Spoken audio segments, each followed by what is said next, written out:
বিরিয়ানি মানেই সবার আবেগ, ভালোবাসা, অনুভূতি। আর এই বিরিয়ানি বিভিন্ন জন বিভিন্নভাবে বানিয়ে থাকেন। তো এই বিরিয়ানি একদম সহজভাবে বাড়িতে কিভাবে সুন্দর করে বানাবেন তা জানতে হলে ভিডিওটা অবশ্যই দেখুন। বাই দ্য ওয়ে, আমি মোনা আর আপনারা দেখছেন মোনাস কিচেন অ্যান্ড স্টোরি। তো রান্নাটা শুরু করা যাক। বিরিয়ানির আলুর জন্য সবার প্রথমে আলুগুলোকে একটু বড় সাইজ করে কেটে ধুয়ে রেখেছিলাম। এইবার একটি প্রেসার কুকারে আলুগুলো দিয়ে পরিমাণ মতো জল দিয়ে তাতে নুন আর একটু হলুদ গুঁড়ো মিশিয়ে দুটো সিটি দিয়ে দিলাম। আপনারা চাইলে কড়াইতেও আলুগুলো সিদ্ধ করে নিতে পারেন, কিন্তু এতে অনেক বেশি সময় লাগে। এরপর বিরিয়ানির মাংসের জন্য আমি বড় সাইজের চিকেন ব্যবহার করেছি।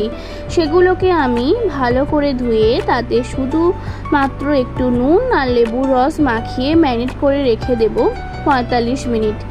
এইবার আমি বিরিয়ানির ভাতের জন্য বাসমতি চাল ব্যবহার করছি। চালে জল দিয়ে আমি 1 ঘন্টার মতো ভিজিয়ে রেখে দেব। এইবার আমি একটি বাটিতে অল্প পরিমাণ দুধ নিয়ে তাতে একটু কেশর দিয়ে ভিজিয়ে রাখবো, যাতে বিরিয়ানিটার কালারটা সুন্দর আসে। এইবার আমি ওই সিদ্ধ করা আলুগুলো ঠান্ডা হয়ে গেলে কড়াইতে তেল দিয়ে ভালো করে ভেজে তুলে নেব। এইবার ওই একই তেলেই বেরেস্তার জন্য আমি 4টে পেঁয়াজের কুচি দিয়ে একদম লাল করে ভেজে নেব। এইবার আমি চিকেনটা রান্না করব।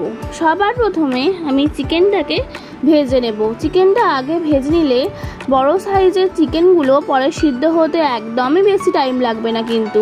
এইবার চিকেনগুলো ভাজা হয়ে গেলে আমি তুলে নিয়ে ওই তেলেই আমি দারচিনি, লবঙ্গ, এলাচ ফোড়ন দিয়ে 6টা গ্রেট করে রাখা পেঁয়াজ দিয়ে ভালো করে ভেজে নেব। গ্রেট করা পেঁয়াজ দিয়ে বিরিয়ানিটা করলে মাংসটা, গ্রেভিটা খুব সুন্দর আসবে। এরপর পেঁয়াজের কাঁচা গন্ধটা দূর হয়ে গেলে তাতে আমি 3 চামচ মতো আদা রসুন বাটার পেস্ট দিয়ে খুব ভালো করে কষিয়ে নেব। এরপর তাতে একে একে দিয়ে দেব নুন, হলুদ গুঁড়ো, কাশ্মীরি লঙ্কার গুঁড়ো, ভাজা মশলা, চিকেন মশলা দিয়ে তাতে অল্প একটু জল দিয়ে সব মশলাকে খুব ভালো করে কষিয়ে নেব।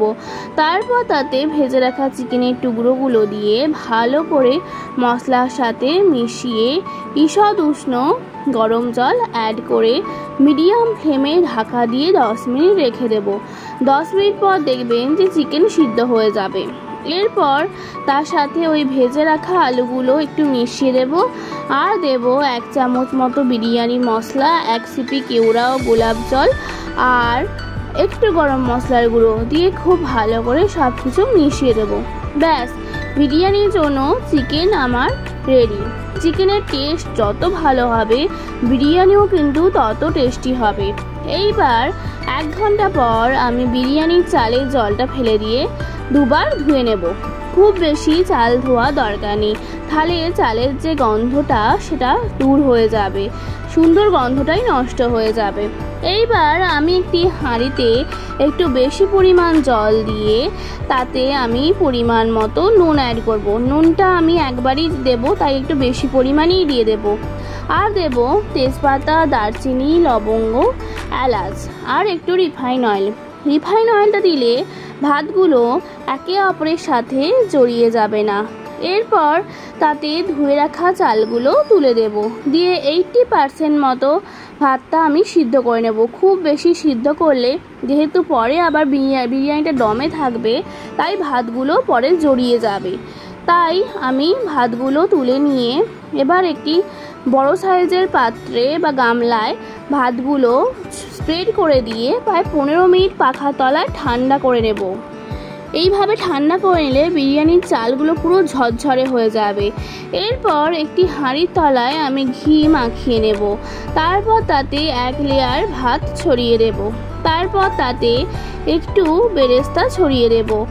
1 পিস চিকেন আর 1 টুকরো আলুও অ্যাড করব। তারপর আবার তাতে একটু 1 চামচ মতো ঘিও ছড়িয়ে দেব আর দেব 1 সিপি কেওড়ার জল, 1 সিপি গোলাপ জল আর বিরিয়ানির মশলা। বিরিয়ানির মশলাটা খুব ভালো করে চারিদিকে ছড়িয়ে দেব। তারপর আবার 1 স্তর আমি ভাত ছড়িয়ে দেব চারিদিকে। তারপর আবার তাতে চিকেন দেব আর আলু, বেরেস্তাও দিয়ে দেব। আর দেবো ঘি। চিকেন আর আলুগুলোর সাথে আমি একটু চিকেনের গ্রেভিটাও মিশিয়ে দেব, এতে টেস্টটা খুব ভালো আসবে। দিয়ে তারপর তাতে আবার এক সিপি কেওড়ার জল আর গোলাপ জল মিশিয়ে দেবো, আর দেবো বিরিয়ানির মশলা। ঠিক আবার একইভাবে আবার এক স্তর ভাত আমি দিয়ে দেব। এইভাবে একটার পর একটা লেয়ার করে করে সব কিছু মশলা মিশালে বিরিয়ানির টেস্টটা খুব সুন্দর আসবে।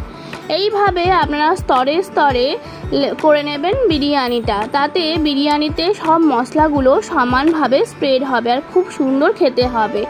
এরপর তাতে ওই কেশর মেশানো দুধটা আমি ওপর থেকে ছড়িয়ে দেব, আর দেব 3 ফোঁটা মতো মিঠা আতর, আর একদম শেষে ওপর থেকে মেল্টেড ঘি ছড়িয়ে দেব।